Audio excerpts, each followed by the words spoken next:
Τώρα ήρθε η κυρία Σιμητροπούλου εδώ, που κατεβαίνει στον Άλυμο. Καλημέρα. Καλή σας μέρα. Τι κάνετε? Έχουμε καιρό να τα πούμε. Έχουμε αρκετό καιρό. Εξαιρετική δικηγόρος.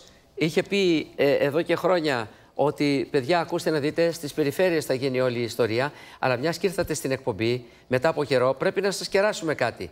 Και επειδή εδώ δεν υπάρχει τίποτα, θα σας κεράσουμε τηλεοπτικώς.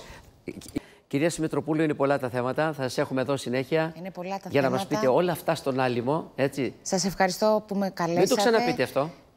Μια ωραία καλημέρα στους δημότες μας, στους δημότες του Αλύμου, σε όλη την Ελλάδα που μας παρακολουθεί, με χαμόγελο, με πρόγραμμα, με γνώση και με εμπειρία. Αυτά χρειάζονται σήμερα. Τέλεια, τέλεια, τέλεια, τέλεια.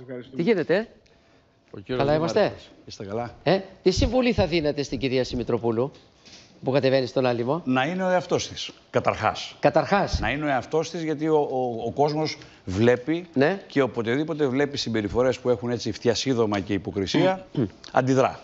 Όταν είσαι ο εαυτός σου, νομίζω και είναι πολύ πυρή. Μπράβο. Δώσει εδώ και πολύ καιρό. Πολύ και πυρή ευχαριστώ και πάρα πολύ. την και γνώση και ήθος, οπότε νομίζω ότι οι συμβουλές περιττεύουν. Ακριβώς. Καλή επιτυχία. Και να ξέρετε ότι για πρώτη φορά πάντα ο Βούλας Βάρης Βουλιαγμένης στους νέους είναι μια χαρά.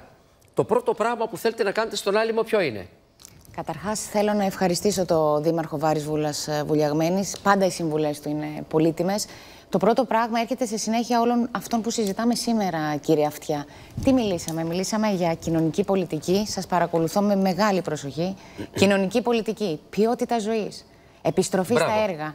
Επομένως, το πρώτο πράγμα που πρέπει να κάνει ο άνθρωπος που ασχολείται με την τοπική αυτοδιοίκηση είναι να αφουγκράζεται, να ακούει, να είναι μέσα από την κοινωνία. Είπατε πριν κάτι πολύ σωστό. Επίκεντρο ο πολίτης. Επομένως, όταν ακούς, ξέρεις τι πρέπει να κάνεις στο Δήμο που αγαπάς και έχεις προσφέρει. Μετά λοιπόν από 12 χρόνια εμπειρίας σε αυτό το Δήμο και γνώση, τώρα το πρώτο πράγμα. Θέλω να πάρω τα ενία, ναι, το σωστό, πρώτο πράγμα λοιπόν. Δημοκρατικό δικαίωμα είναι. Δημοκρατικό δικαίωμα του καθενός. Επίσης, το πιο σημαντικό και το όπλο μου αυτή τη στιγμή της ομάδας μου είναι το πρόγραμμά μας.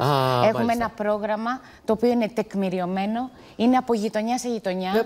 Υπάρχει ένωση των γειτονιών του Αλύμου και θέλουμε μείωση δημοτικών τελών, επιστροφή στα έργα, ποιότητα ζωής, προσβασιμότητα όλων των ανθρώπων, της μητέρας με το καρότσι, της ευάλωτης, του ανθρώπου με το ειδικό αμαξίδιο να μπορούν να πηγαίνουν στα πεζοδρόμια, να υπάρχει προσβασιμότητα παντού. Προσέξτε, στο Δημοτικό Συμβούλιο του Αλύμου αυτή τη στιγμή άνθρωπος με ειδικό αμαξίδιο δεν μπορεί να ανέβει.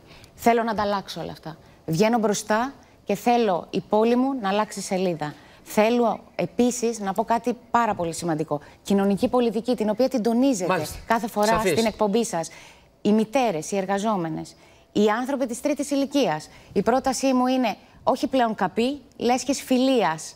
Για να μπορέσουν αυτοί οι άνθρωποι να ανέβουν και ψυχολογικά. Δημοτικό γυροκομείο, κύριε Αυτιά.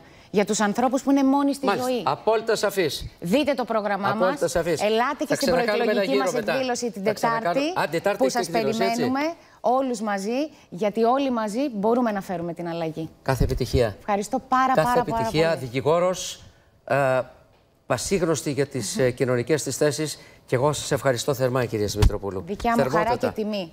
Καλημέρα σε όλο τον κόσμο.